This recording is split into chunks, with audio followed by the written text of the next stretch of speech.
Bom dia, segundo ano. Hoje nós estamos aqui para rever um pouquinho sobre os três autores que fazem parte da tríade parnasiana: o Alberto de Oliveira, o Olavo Bilac e o Raimundo Corrêa. Então, nós já tínhamos trabalhado com esses três autores na aula passada e hoje eu trouxe algumas poesias que a gente vai analisar relacionadas a esses três autores aí bem importantes para o parnasianismo no Brasil. O primeiro deles é o Olavo Bilac. Então, o Olavo Bilac, ele é considerado o príncipe dos poetas brasileiros. Além disso, ele escreveu o Hino à Bandeira, ele exaltava a beleza feminina em alguns de seus poemas, também trabalhava com fatos históricos e tinha um grande reconhecimento público. Nós vamos ver a declamação de uma poesia de Olavo Bilac para vocês conhecerem um pouquinho mais sobre esse autor.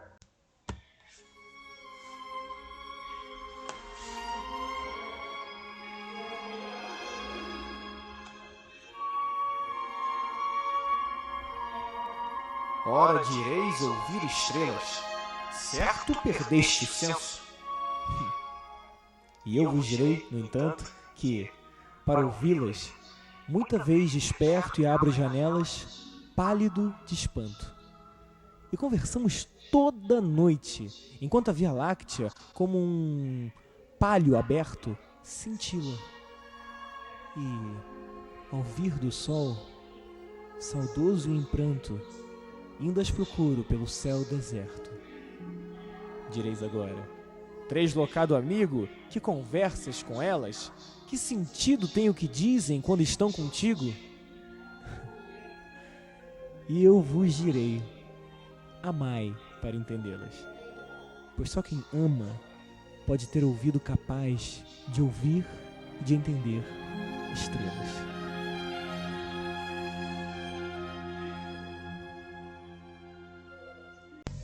Então, gente, gostaram da poesia? Viram como quando a pessoa que vai fazer essa leitura, essa declamação da poesia, ela vive a poesia, né? Então, é tão importante, gente, é tão assim, apaziguador você ouvir uma pessoa declamando uma poesia, tá? Então depois, né, claro, vocês vão fazer uma atividade e eu vou querer ouvir de vocês, né? Vocês vão ter que escolher uma poesia aí das que nós vamos trabalhar hoje e fazer essa declamação aí em forma de áudio. Não precisa ser vídeo, tá? Pode ser áudio, quem quiser fazer um vídeo como foi feito esse também, pode ficar à vontade, mas isso a gente conversa mais pra frente, tá? Então vejam, gente, que coisa mais linda, né? Você ouvir uma pessoa falando de literatura dessa forma tão emocionante, né? Então o Olavo Bilac tem essa característica, ele transforma. Então esse poema que vocês viram era o Via Láctea. Gente, eu trouxe algumas características importantes que vocês vão relembrar um pouquinho em relação à tríade parnasiana. Então, como eu já falei para vocês, ele ganha esse nome Príncipe dos Poetas Brasileiros, tá? Por quê? Porque como se ele fosse um dos mais importantes, não que os outros não sejam, mas é o que teve mais poesias, é o que teve mais reconhecimento do público.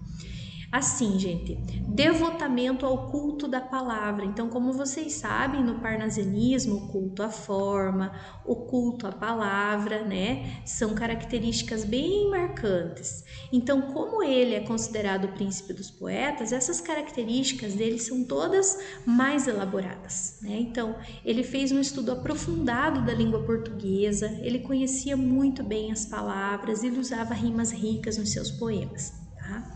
Além disso, ele utilizava a repetição de palavras, as metáforas e as comparações, né? Que a gente sabe que se você falar, por exemplo, aquela menina é uma flor, né? Eu estou usando uma metáfora. A partir do momento que eu utilizo a palavra como dentro de uma frase, dentro de um verso, eu vou ter uma comparação. Então, se eu pegar essa mesma que eu coloquei, ó, essa menina é uma flor, que seria uma metáfora, e eu dizer lá assim, essa menina é como uma flor, então a palavra como, ela já vai transformar em comparação, certo? Ele usava bastante nas suas poesias essa exaltação da beleza feminina, como eu já falei para vocês. Também ele tinha preocupação com o formalismo, né? O que é esse formalismo? É usado em uma linguagem bastante formal. Por quê? Porque os parnasianistas eles tinham essa característica. A linguagem deles era uma linguagem bem elaborada, um vocabulário bem rebuscado, que é um vocabulário que as palavras elas são cuidadosamente colocadas, e também referências à cultura greco-romana que acontecia na maioria dos poemas parnasianos daquela época. Aí nós temos um exemplo aqui que eu trouxe para vocês também, que é mais um poema dele, a um poeta. Longe do estéril turbilhão da rua, Beneditina escreve no aconchego do claustro, na paciência e no sossego. Trabalha e teima e lima e sofre e sua, mas que na forma se disfarce o emprego. Do esforço e trama viva se construa, de tal modo que a imagem fique nua, rica, mas sóbria, como um templo grego. Não se mostre na fábrica o suplício do mestre, e natural o efeito agrade, sem lembrar os andaimes do edifício, porque a beleza gêmea da verdade, a arte pura, inimiga do artifício, é a força e a graça na simplicidade.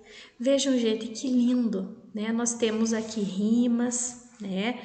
Por exemplo, rua, que é um substantivo, com sua, que é um pronome. Então, isso, gente, é uma rima rica, né? Nós temos aconchego e sossego, né? Aqui já não acontece, mas essas aqui são ricas. Então, a organização das palavras, ele diz o quê? Ele diz trabalha e teima e lima e sofre, ou seja, o trabalho de um artista, o trabalho de um poeta, ele é desgastante, né? Ele lembra o que? Os andaimes de um edifício, né? Cada palavrinha que é colocada, ela é pensada com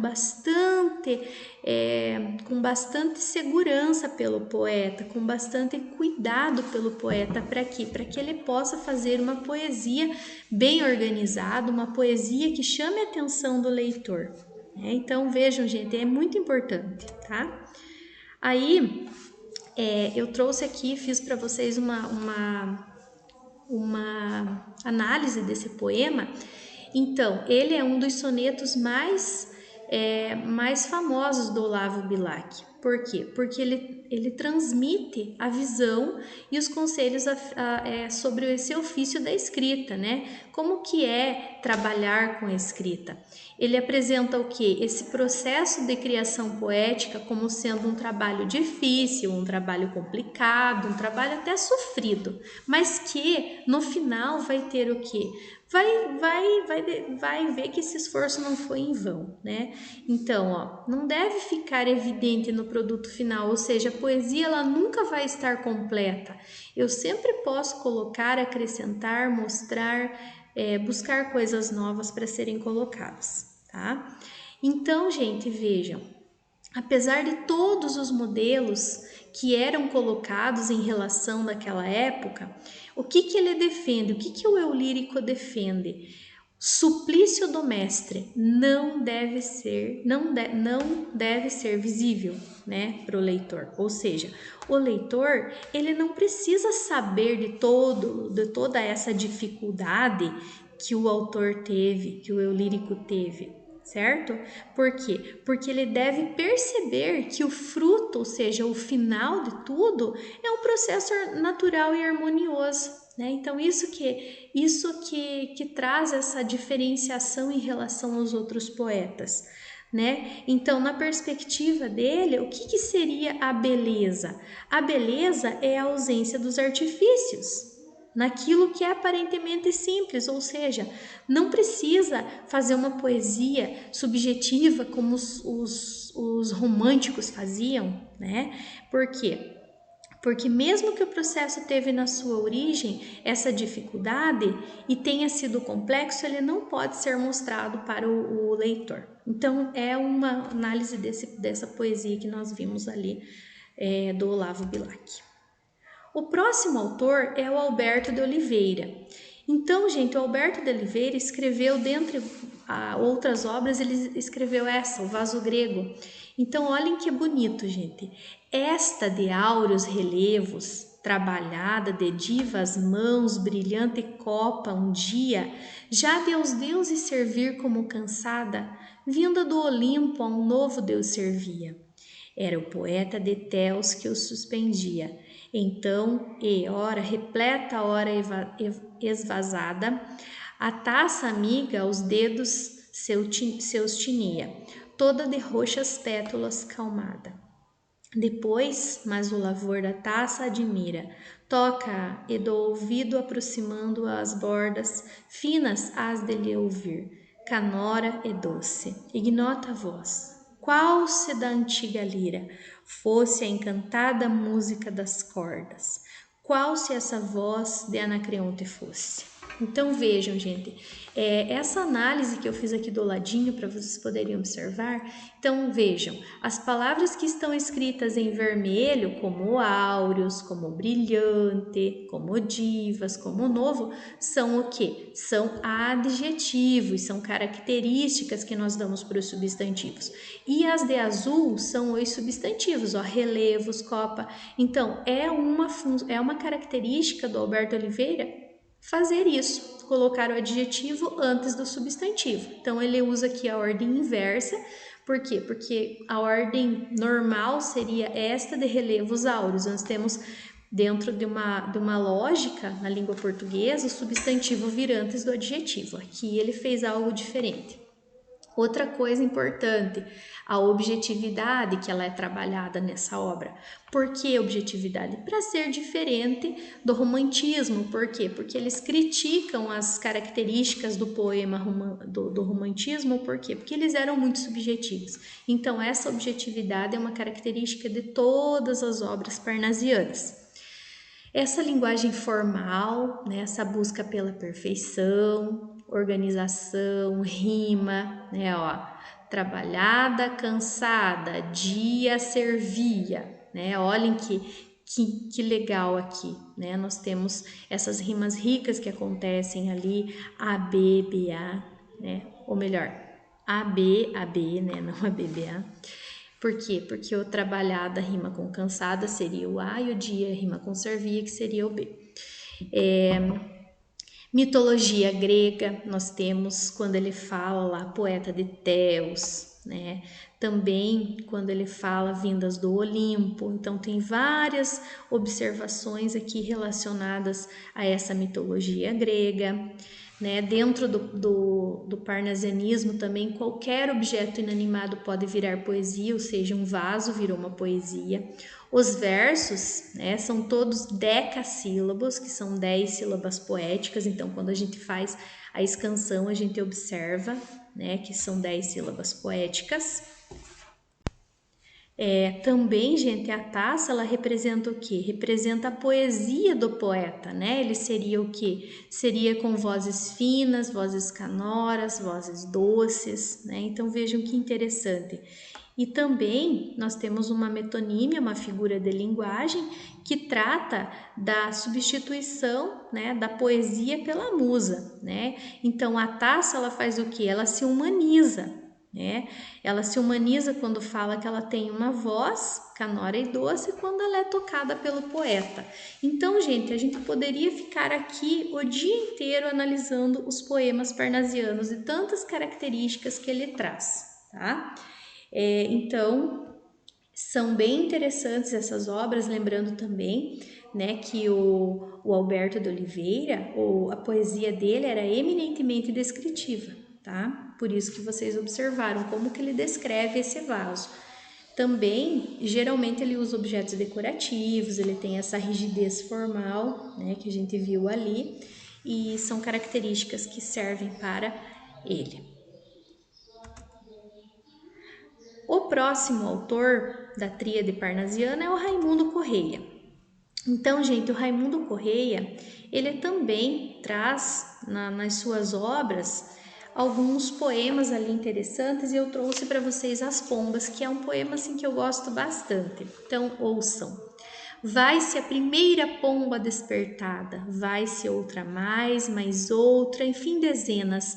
Das pombas vão-se dos pombais apenas, raia sanguínea e fresca a madrugada.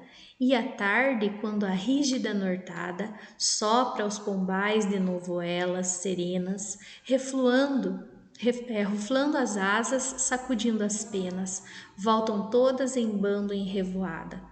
Também dos corações onde abotoam os sonhos um a um, céleres voam, como voam as pombas dos pombais. No azul da adolescência as asas soltam, fogem, mas os pombais as pombas voltam. E eles aos corações não voltam mais. Gente, vejam que bonito. Por que será que o Raimundo Correia ele utilizou as pombas para fazer um poema?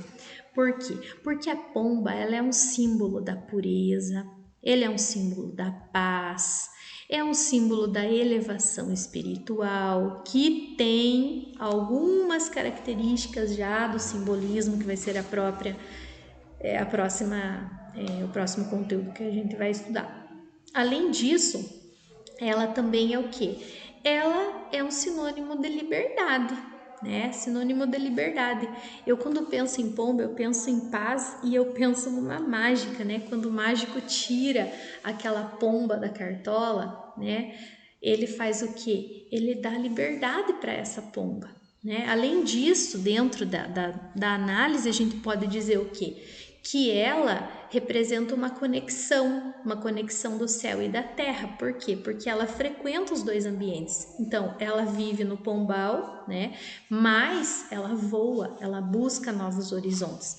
Além disso, nós também pensamos na passagem, na efemeridade da vida, né? Na passagem da vida, na transitoriedade do tempo. O tempo passa, as pessoas mudam, né? Então, nos dois quartetos iniciais aqui, nesse primeiro e no segundo, nós temos o quê? Nós temos a rotina dos pássaros, né?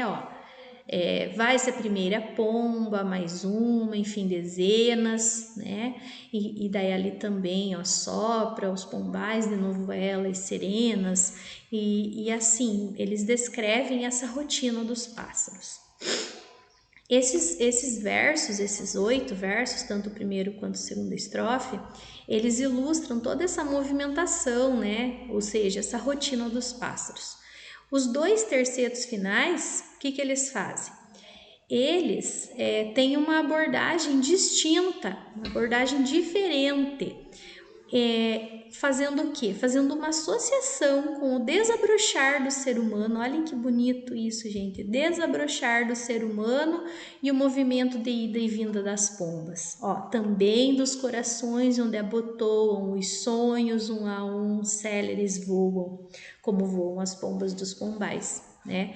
Então, dentro desse poema, nós temos o quê? Uma forte preocupação existencial, principalmente relacionada à transitoriedade da vida. Né? O que eu fiz da minha vida? Né? Como a minha vida está? De que forma eu estou conduzindo a minha vida? Existe essa profundidade psicológica dentro desse poema. A escrita ela é bastante pessimista. Por quê? Porque enquanto as pombas efetivamente voltam para os pombais, os corações humanos parecem não retornar ao local de origem. Por quê? Porque ele fala da infância. Né? Quando você é criança, a inocência faz com que você seja diferente do que você se transforma no decorrer da tua vida. Né? E muitas pessoas acabam não retornando a esse local de origem, ou seja, perdem a inocência. Né? Então vejam, gente, que profundo esse poema. É muito profundo, é maravilhoso. Né? Então, gente, o que eu quero que vocês façam como atividade? Vocês vão escolher um desses poemas, dos 3. Se vocês quiserem encontrar outro, tanto que seja dos parnasianos, vão escolher um deles, vão copiar em seu caderno, vão fazer a análise. E eu quero que vocês gravem para mim um vídeo ou um áudio fazendo a declamação desses poemas. De um deles, não precisa ser dos 3, tá bom? Então, gente, fico esperando a atividade de vocês. Na próxima aula nós temos uma aula pelo Google Meet, vocês podem tirar dúvidas, certo? Então, fiquem com Deus e até a próxima.